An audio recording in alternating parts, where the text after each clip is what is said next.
So I have a question. Who was the first scene girl?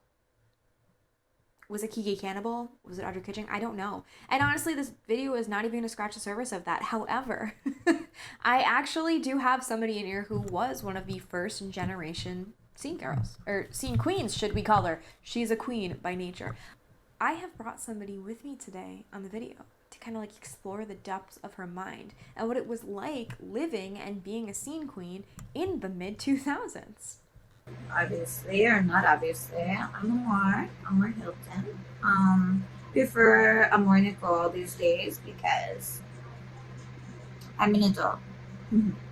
So if you don't know who Amor Hilton is, first off, how? Second off, Amor Hilton was like the manic pixie dream pink haired girl. I'm just only saying that because apparently that's what they call it on TikTok nowadays. But she was the girl that everybody wanted to be back in the day. She was on, she literally made it onto Spin Magazine. She was on, the covers of every YouTube video combination of pictures of scene girls. She was friends with a lot of really influential people. For example, at the time, John Hawke, which she was actually in a relationship with.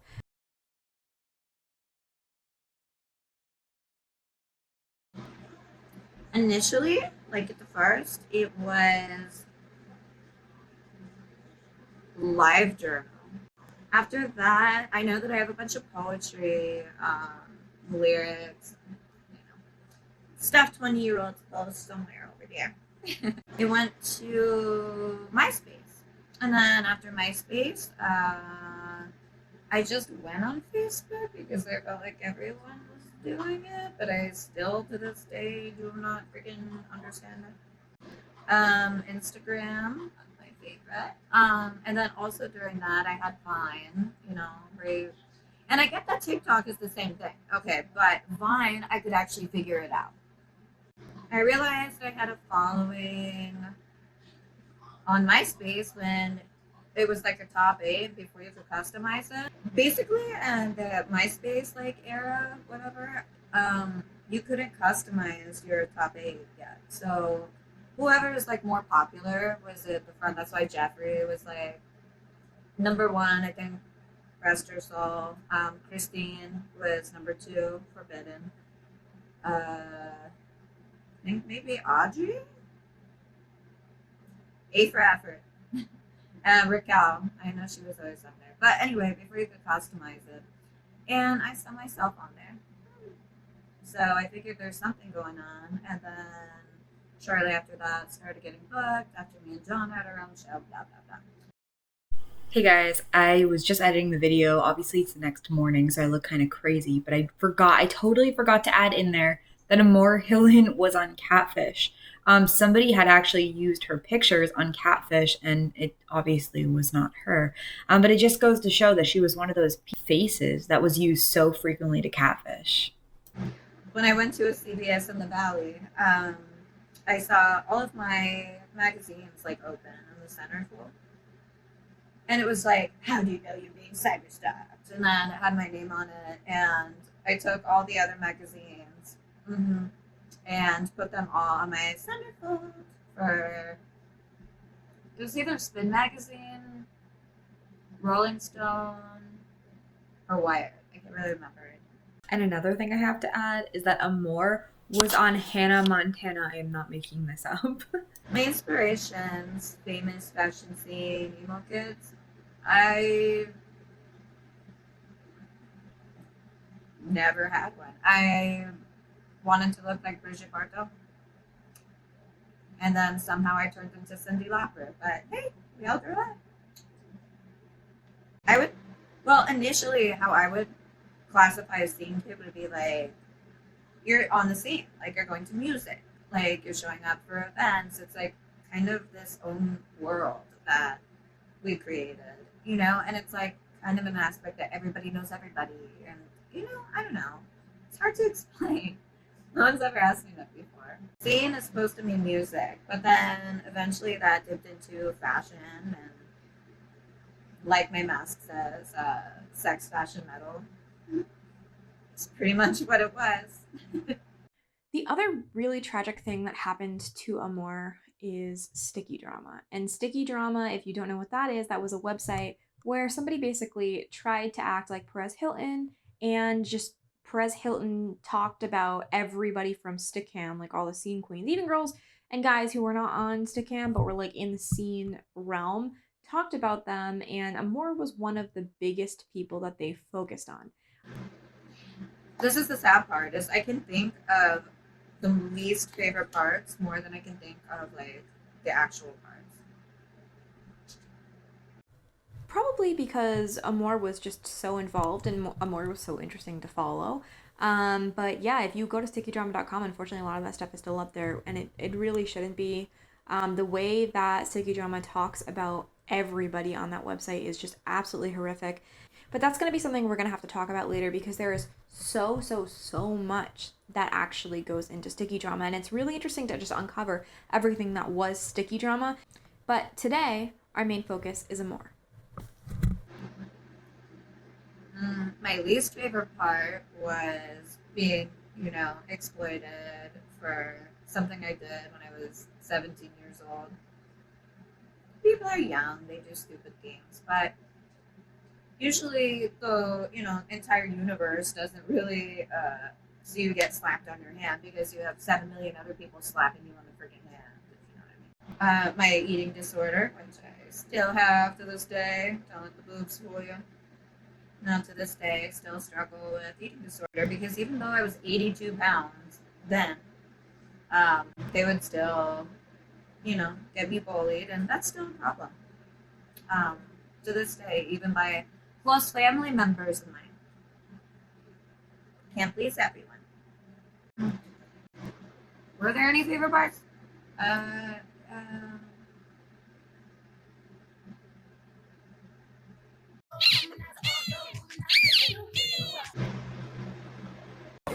I know. I have pink hair now. Money. Show me the money. Show me the money. I always loved getting like free, clothes. Like every week, I'd have like free clothes, free jewelry, free hair stuff. Like, I worked up with Manic Panic for a minute because I had my own little hair routine, but you had to use a certain type, and a certain type to have my mix still secret. Oh, and I miss when people were nice to me.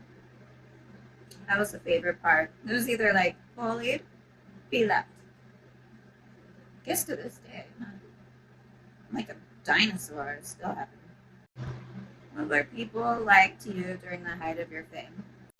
A hell of a lot nicer. A hell of a lot cooler. Always had my back. Would always be in the hospital there for me. You name it. I was a superstar. And I didn't think that, somewhere down the line that was just temporary. As soon as all the money, the fame, and the attention go away, so do you. And I have to say, if I get married, I can guarantee you none of those people will be at my wedding. And these are people who lived with me, ate off of me, used me for money, Yeah. But I'm a relative to them, so. And they're a relative to me. But that's something that really hurt my feelings a lot. So as soon as you lose all your finances or stop being somebody's show pony, everything is revealed. Did you ever experience harassment? Is that a question? Okay. Harassment, verbally, physically, through social media, every single type and form of harassment. People like Christopher Stone, not that I'm throwing names out there, made it a point to ruin everybody's life, and he still does that to this day. It's been 15 years later. Grow up. Like I said, I've had eating disorder over this. I've been chased out of a few different houses because I didn't feel safe enough to live there. People like sending me my own address, my own phone number. Oh, and even my grandparents' address. Like, that was terrifying. That was. Can we add that into like one of my least favorite parts? Because yeah, still want to go on this about how people were you at their fame. They were fantastic. Till you get unfamous. Well, not unfamous, but less relative. But back in the day, it wasn't just sticky drama harassing her. There was an influx of people on the internet. And at the time, it was really hard to be popular on the internet. I'm not saying it's any different now, but I would say back then, like, it was so easy to be anonymous and to attack somebody and to critique somebody. And at the time, scene queens were not seen, like, respectively as they are now.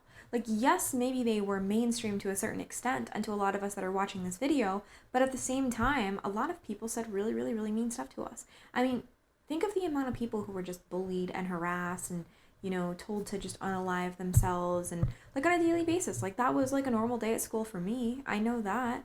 And then you get these people behind the keyboard.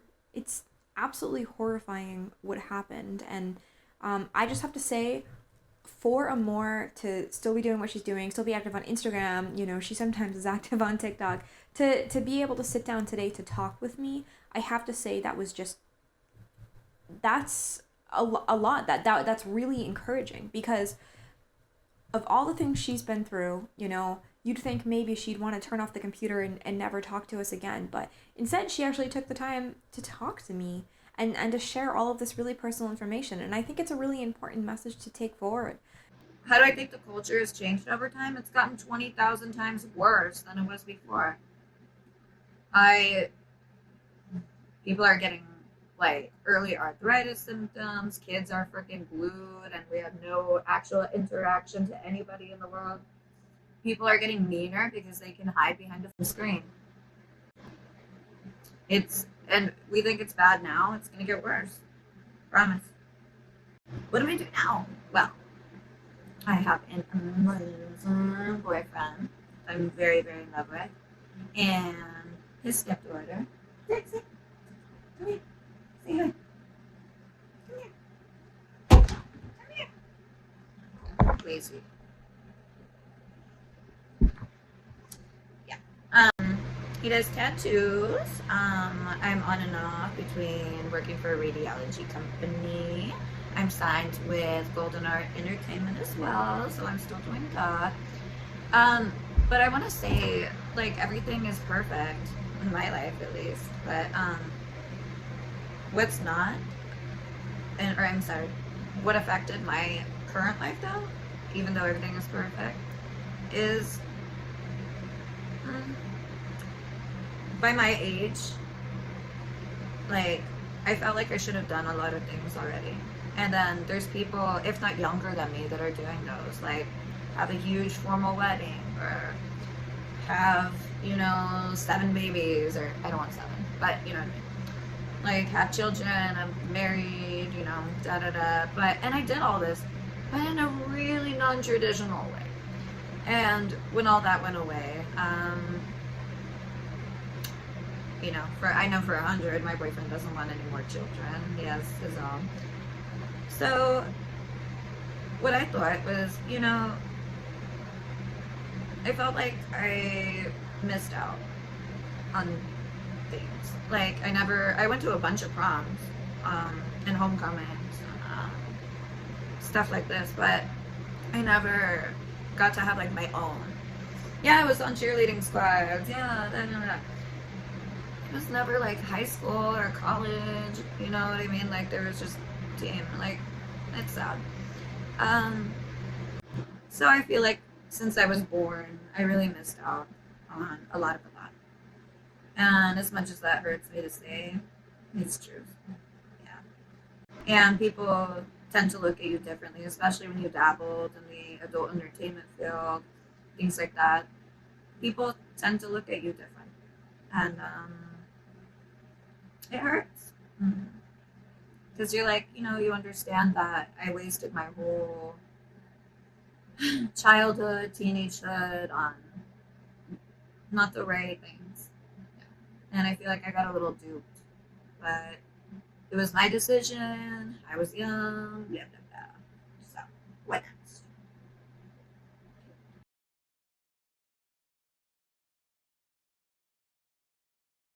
I'm going to go with my 6-year-old little brother's quote. He wrote it like on a piece of napkin. And it's, don't ever post something bad on the internet because you never know who is watching. And yeah, that's what they teach in elementary school these days. So I would say that there's not one photograph, video, or statement that I've ever made that hasn't bitten me in the ass in the long run. So all we can do really is move forward, count our blessings, and don't look at it like a bad thing. Because unless you make a time machine, I don't know. You know, sometimes you have to go through a lot in life and just to find out who the real people in your life are. Sometimes, you know, it takes like something really dramatic to realize what's important and to realize who's important and to realize how people see you. So that it was just a really interesting take because Amor has been everywhere. She's met so many famous people. She's been the it girl, you know, the name that you hear. And it's really interesting to see where she is now. And another thing I have to say is, wow, okay, did you have to get so beautiful when you were older, Amor? Like, is that fair? Like, how come you look like that? And either way, thank you to Amor for joining me today, and do not forget to follow, subscribe, turn on the alerts. I think this is how you end it. I'm going to get used to this eventually, and there's going to be so much more of this docuseries, and I'm really, really, really excited to go into it. So, thank you, and... Mwah.